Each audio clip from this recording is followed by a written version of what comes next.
நிறைய ஹதீஸ் வச்சிருக்க முடியும் அப்படின்னு ஒரு வாதத்தை வைக்கிறார். இது அபூ ஹுரைராவுடைய தன்மையை பற்றி புரிந்து கொள்ளாமல் வைக்கக்கூடிய வாதம். ஆனால் இன்னொன்று என்ன சொல்றாங்கன்னா, எப்படி இவ்வளவு விஷயத்தை மனசில் வச்சுக்க முடிஞ்சு, நினைவுல எப்படி வச்சுக்க முடிஞ்சு அப்படின்னு அதை ஒரு தவறான விஷயமா சொல்றாரு. ஆனால் யதார்த்தம் என்னன்னு சொன்னா, அபூ ஹுரைரா ரலியல்லாஹு அன்ஹு ரசூலுல்லாஹ் இருந்தது 4 வருஷம் தான். ஆனா ஹலீஃபாக்கள்லாம் நிறைய வருஷம் இருந்திருக்காங்க. ஆயிஷா நாயகா நிறைய வருஷம் இருந்திருக்காங்க. இவங்க இருந்தது 4 வருஷம். அந்த நேரத்துல நிறைய பொன்மொழிகள் பேசுறாங்க.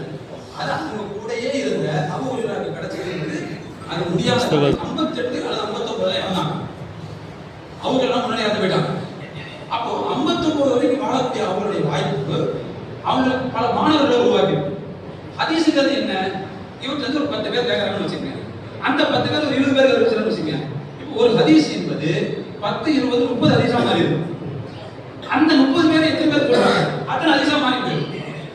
அப்படித்தான் அபூ ஹுரைரா அவங்களுடைய ஹதீஸ் எண்ணிக்கை அதிகமே இருக்கு.